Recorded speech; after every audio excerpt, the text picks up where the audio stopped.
Hey there, everybody. It's me, Jason the Cartoon Fan. Cartoons may be my main interest, but watching and talking about them are not the only things I like doing in my spare time.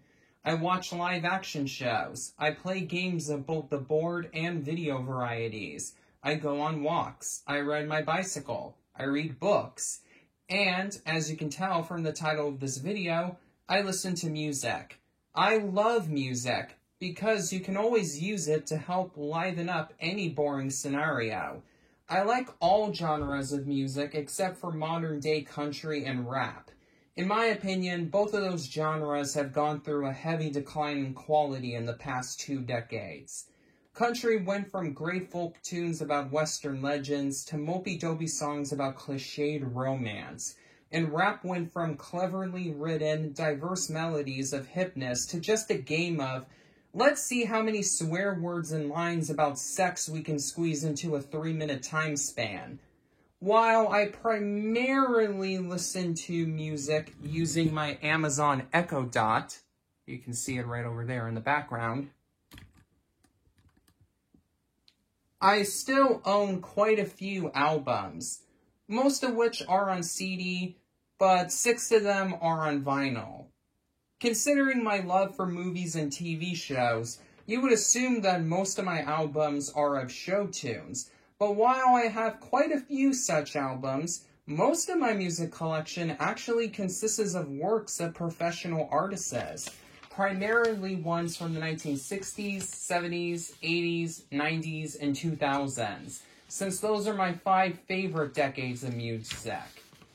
I have my album collection divided into 3 main categories: my music from actual artists, my soundtrack collection, and my seasonal music collection, covering holidays and special annual events.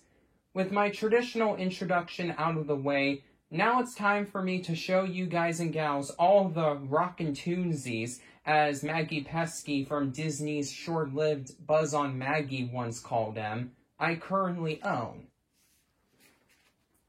First, let me show you all the albums I have from professional artists. I may as well get started with this little interesting tin right here. Millennium Music Rock and Roll. It's basically a compilation disc of rock and roll music from the 1950s, like the early years of rock and roll, together in one CD, which is placed inside this little tin. The packaging is definitely unique, so I definitely have a neat little title in my collection here. Here is the disc.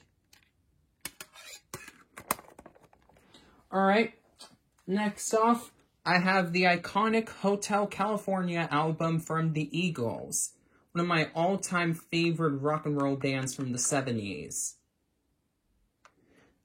This is a newer copy because in 2017, the album was digitally remastered and released that way, both on CD and for digital download. I have the CD copy of the remastered version. Here is the disc.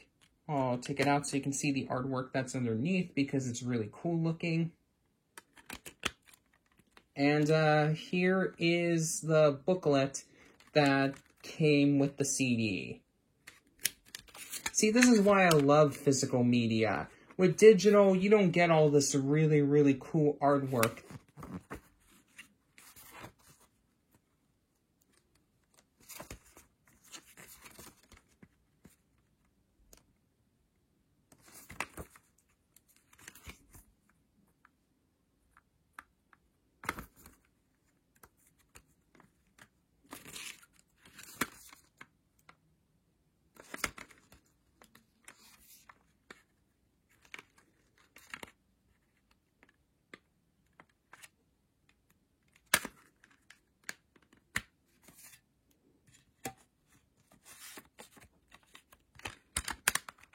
Alright, next off, I have the very best of the Beach Boys, Sound of Summer.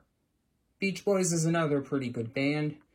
They're from the 60s, if I remember correctly.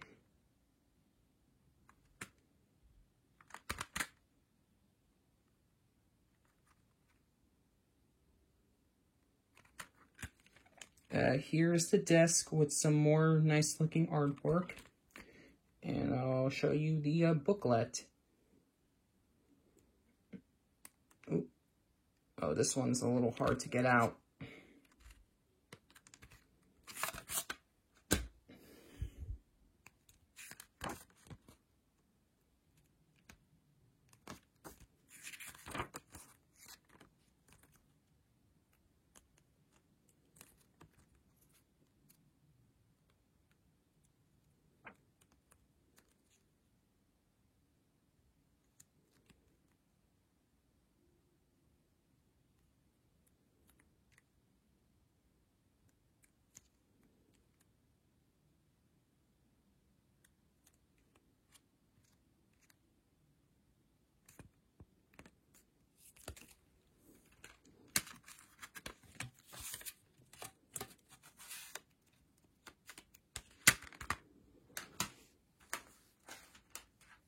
Alright, now it's time for me to show you 3 albums I have from Elton John. Diamonds, which is his most recent greatest hits album. A collection of music from all of the 3 decades that Elton John was a big singer for. The 70s, 80s, and 90s. He recently retired a couple of, I think it was either last year or the year before that he retired. Here's the disc. And here is the little booklet. This one actually folds out, which is cool. See, you got all these really nice looking watercolor art. These pieces of watercolor art featuring Elton.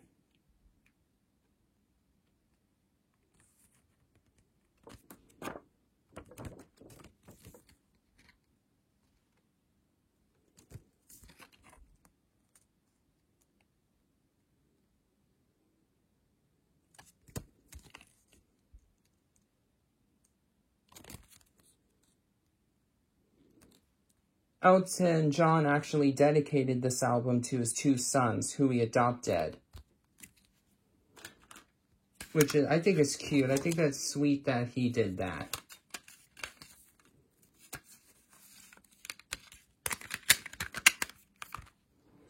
This Elton John album right here is called Your Songs. It's another greatest hits album.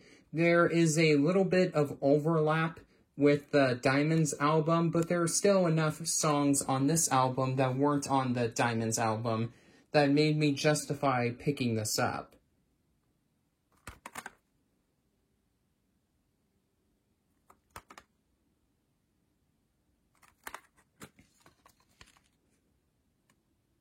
This is a much older album because it was back when Elton John had the contract with Universal when it came to his music being published. This booklet is also much more plain looking.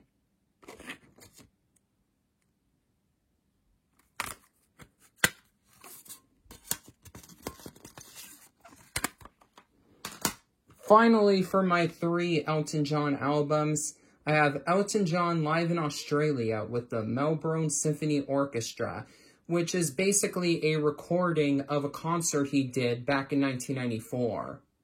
It's definitely a really interesting listen because the songs that are on here are his most popular ones, but because this is an actual concert, they sound different on here than they did on the other 2 albums that featured them, since Elton John's singing voice has changed throughout from the 70s to the 90s. It became deeper as the years went on.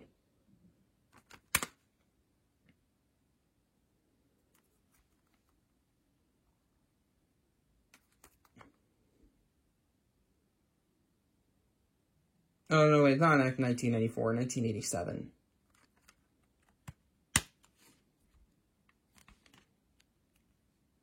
This is another album from MCA, the record company of Universal, before Universal launched their own label called Universal Music Group.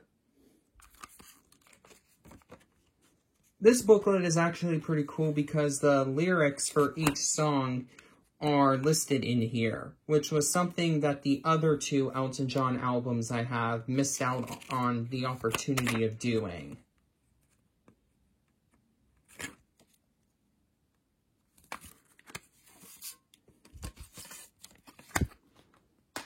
Okay, moving on to some other iconic music. Let's see here. The original Greatest Hits album for Queen. There were two different versions of this album. This is the original that came out in, let's see here, it says 1992 in the copyright information, right when Queen signed their contract with Hollywood Records to release their albums. And unfortunately, I think it was 1 year after Freddie Mercury passed away due to AIDS. Yeah, it's unfortunate that he passed away so early, but he's an icon to me, because since Freddie Mercury is bisexual like I am. Let's see here. So, here is the front sides. Yeah, it's taking a little while for the camera to focus here right now. Here is the disc, and here is the insert. So a second version of this album came out, and I think it was in 2003, but that version of the album was a little bit different, like the songs included were a little bit different. Most notably, this version of the album lacked the iconic song Bohemian Rhapsody, but the newer the 2003 version of this album did include it. I'm actually planning on buying the Ultimate Queen Collection box set, or whatever it's called, featuring all 3 volumes of the Greatest Hits collection for the band that came out in the early to mid-2000s. But this album's really cool because it has some rare album artwork for the band's albums. It's cool. And it provides some historical context for each of the songs. Oh, it looks like these are actually the single album covers, which is cool.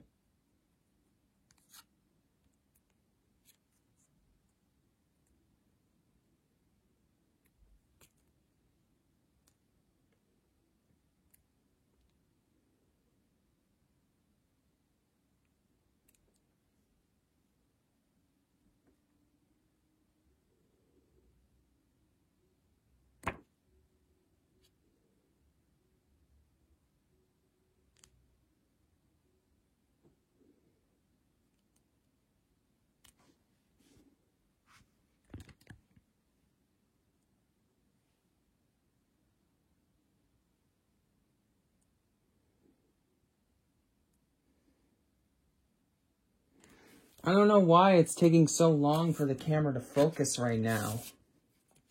I'll have to check on that before I do my next video. Alright. This album right here is The Very Best of Electric Light Orchestra. Another pretty good band. I like this band a lot because unlike other bands of the 70s, which were primarily rock, they managed to fuse in rock with classical orchestra because, you know, orchestra is in their name. So it's unique. Like, a lot of their songs are unique from what other bands of the time period were doing. So, definitely one of my favorite bands for that reason. This is part of a series of albums called Playlist, which are a collection of very best albums for various artists whose music the rights to the music that they made are currently owned by Sony.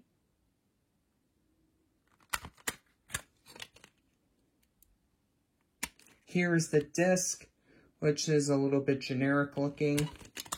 And we have a little booklet.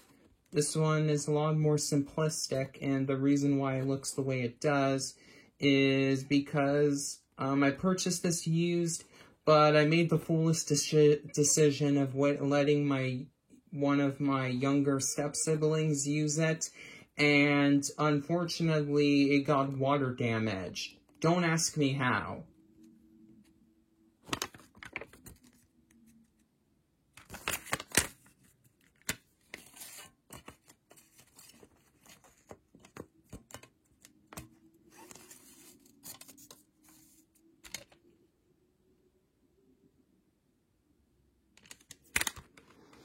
Alright, finally for albums I have from older artists, the very best of Daryl Hall and John Oates. They're a pretty good duo, in my opinion. Let's see here, so front. Here are the sides.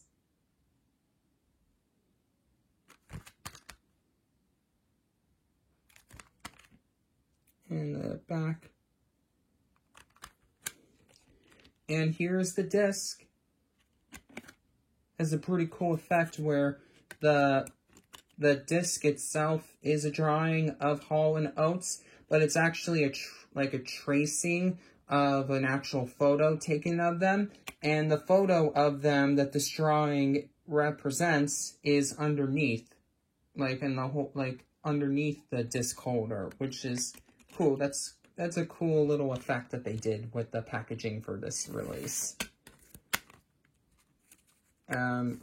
This booklet is another one providing historical context to Daryl Hall and John Oates, and all the major stuff that they did over the main course of their career.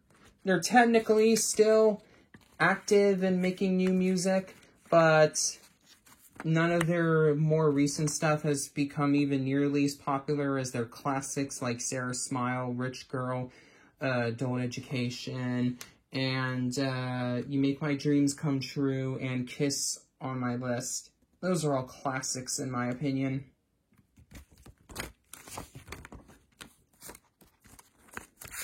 Alright, we're getting into some more recent artists with the next few albums I'm going to show you. First off, I have 3 albums from Maroon 5.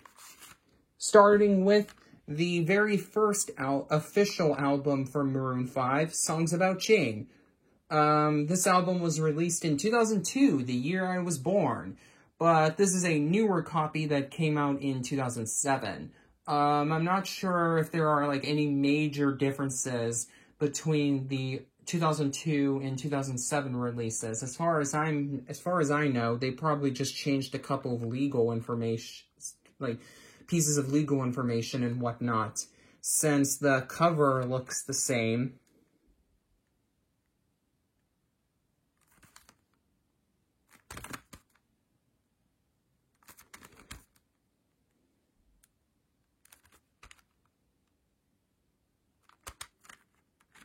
I've always liked Maroon 5, even though they kind of gone in soft with their more recent albums. Originally, they were like pure rock and roll band, but as the years went by, they slowly turned into a generic pop band.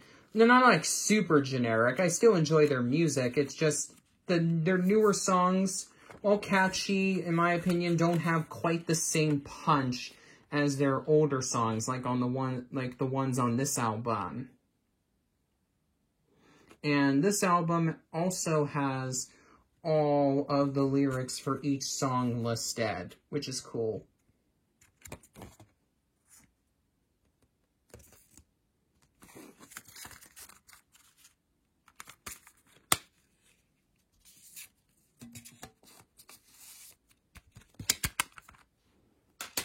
Okay. Here is a more recent Maroon 5 album. It's simply titled V.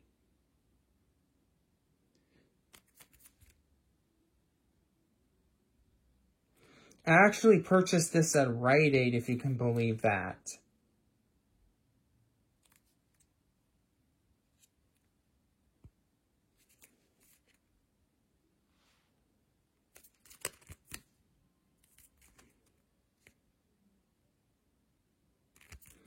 Unfortunately, we have a cardboard sleeve situation when it comes to the packaging for this album. Here is the disc. Nothing really too fancy in terms of artwork, but nothing bad either. Here is the little booklet.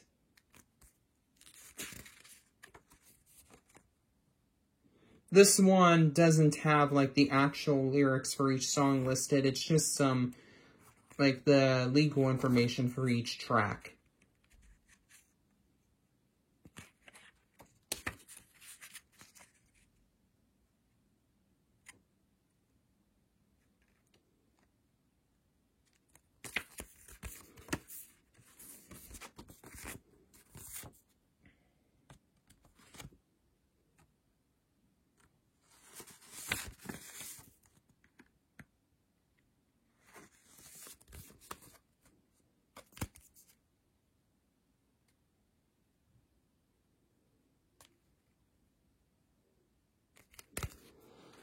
Now, here is a Maroon 5 album I don't think many people have. 12203 Acoustic. Basically, this is a live performance that Maroon 5 did.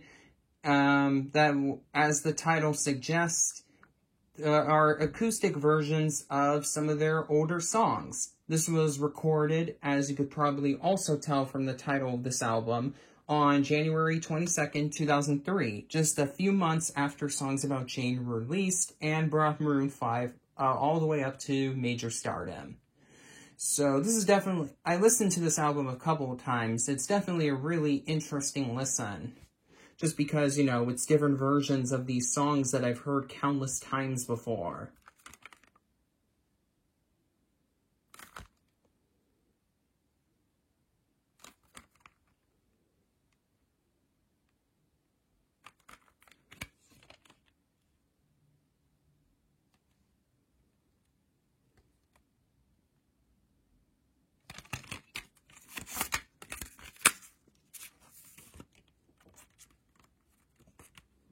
Five of the songs that are on here are songs that they did, like that they wrote and performed originally.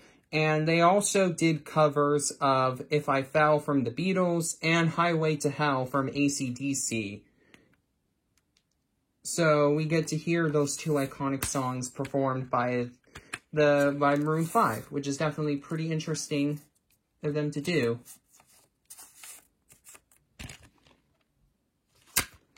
Okay. Alright, this is an album that I never really intended on ever getting, but it was just kind of given to me as a gift, so I figured I may as well hold on to it and listen to it. Sarah Groves, I'm sorry if I'm mispronouncing that last name, Fireflies and Songs. It's a country album, a newer one. Like I said, I'm not usually a fan of those kinds of albums, but this one actually sounded okay, so I'm fine with it being in my collection.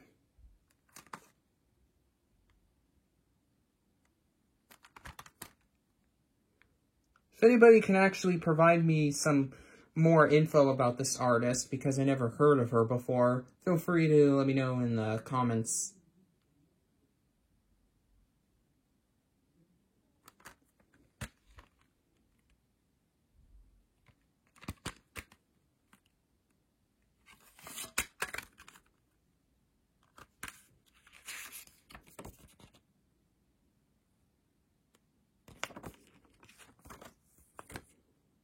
This is another one of this is another album booklet in which the lyrics are listed for each song.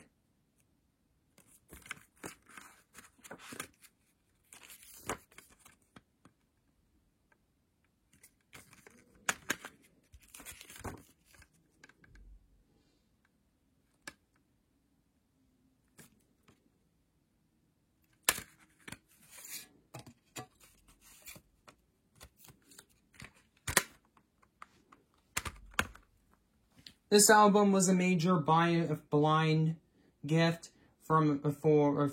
That was an album featuring an artist I never heard of. But this next album is quite the opposite.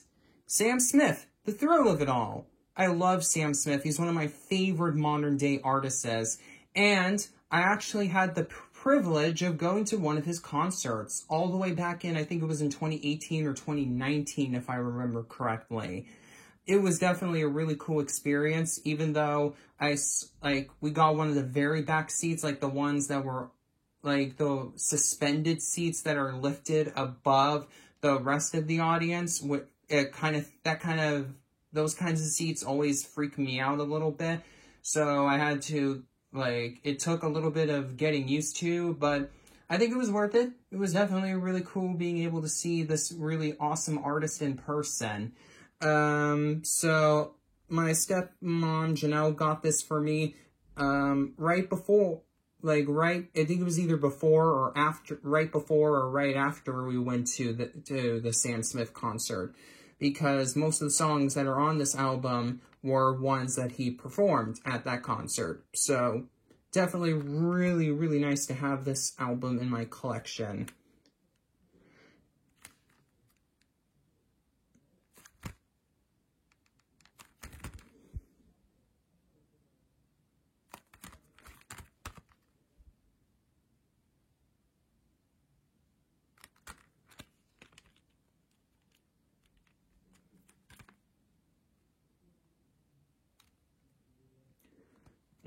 I'm trying really hard to get this booklet out.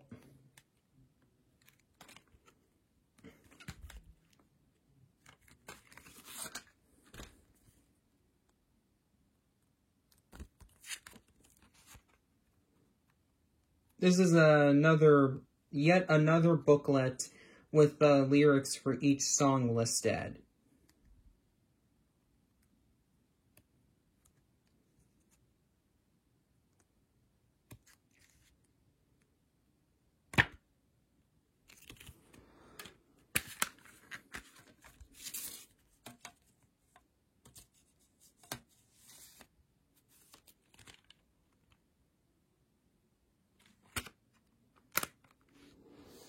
Alright, so those are all the albums that I have that are from a single artist.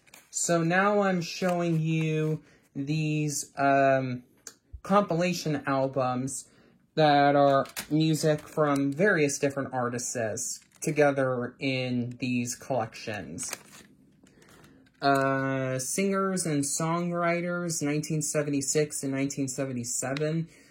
This was a compilation released by Time Life, who released quite a few of these multi-artist music compilations throughout the 90s and the 2000s. Many of them were only available to purchase through TV offers, like those cheap infomercials. But some of them actually did get retail releases. There's no barcode on here, so I'm assuming that this was a part of a TV offer. You can see one of the older Warner Brothers logos right over there, because this was back when Warner Brothers owned Time Inc. Because, you know, originally the company was known as Time Warner. Like the conglomerate that Warner Brothers that has Warner Brothers used to be called Time Warner. And then AOL Time Warner, and then back to Time Warner. And then the company is now known as Warner Media, since Warner Brothers doesn't actually own Time, like the magazine, anymore. And apparently, the proceeds that were made when the CD was first purchased were donated to a charity for cancer and AIDS research. Definitely pretty sweet of them, for them to do that. Though, you know, I didn't purchase this new. I got it secondhand.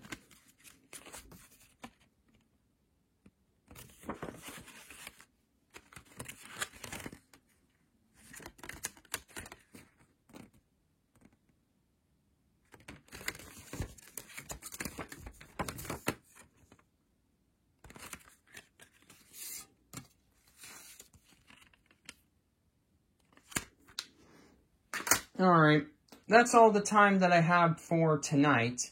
So I am going to have to make this another 2-part video. If you like this part, please be sure to give it a thumbs up. Make sure to comment and subscribe and all that other jazz. Pun seems to be intentional this time around. And until tomorrow with part 2, which will feature the rest of my compilation albums, as well as my soundtrack CDs, and the very few vinyls I own. This is Jason the Cartoon Fan signing off.